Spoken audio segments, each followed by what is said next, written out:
Fight back might seem like a terribly aggressive message, but I have come to believe that the Bible is right when it says the kingdom suffereth violence, and the violent take it by force.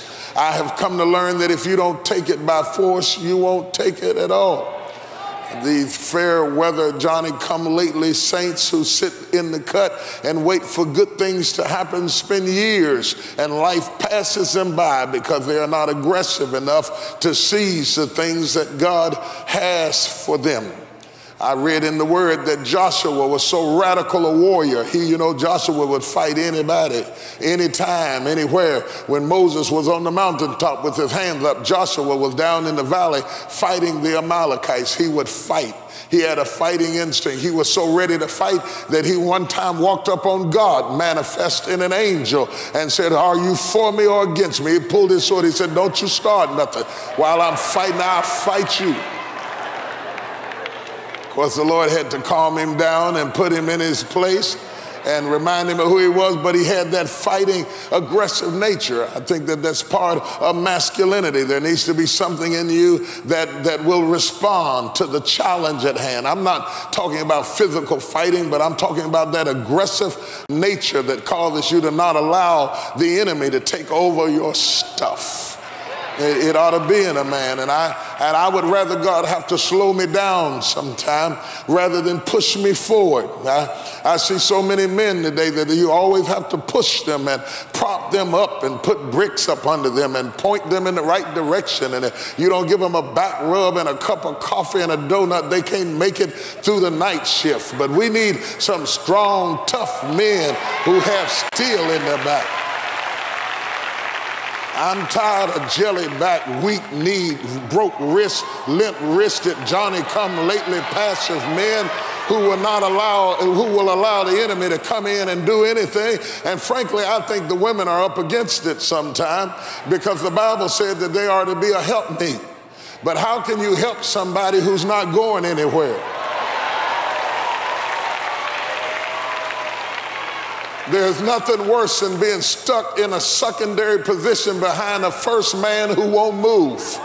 Inevitably, it'll make you want to push up against them and get out of hand sometime because you're in a dilemma. If you have an anointing to help somebody and the person you're supposed to help has lost their shoes and tied their shoelaces backwards, it puts you in a real dilemma. And a lot of our women are frustrated because they're anointed to help somebody who has no assignment, no agenda, no focus, and no goals. These spoiled brat mamas, baby boys need to go back home to mama, and we need some real men to rise up and begin to fight the good fight of faith.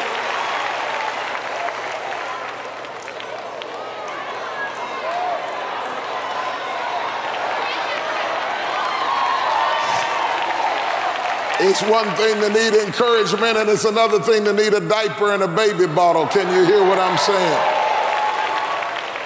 And it is a dilemma. It is a dilemma because many people are in a dilemma because life demands that a man have a certain amount of strength and a certain amount of aggression. And even nature teaches that a man should be aggressive. The moment his body begins to secrete a hormone called testosterone, it causes him to have a more aggressive disposition. Even in little boys, you see them becoming more aggressive. It's hard to harness this energy that begins to rise up in the masculine soul because he has that innate God-given tenacity that makes him want to conquer. God put Adam in the garden and told him to subdue it and have dominion over it. And there ought to be something in a man that makes him a conqueror, something secreting in his genes and coming up out of his spirit. And when I say genes, I'm not talking about Levi's. Something coming up out of his spirit that causes him to be strong and relentless and tenacious about the things he goes after. And yet many of us, our plans are aborted because they have been committed into the hands of passive, generic, easygoing men who are so sedate and so calm that they let anybody do anything at any time and stand up about nothing.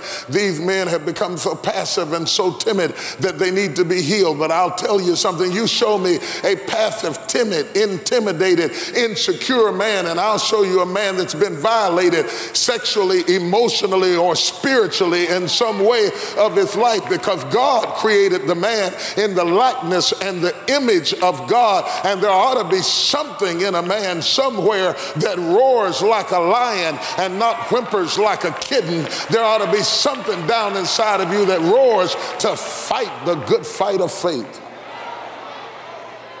It's going to be a rough one this morning.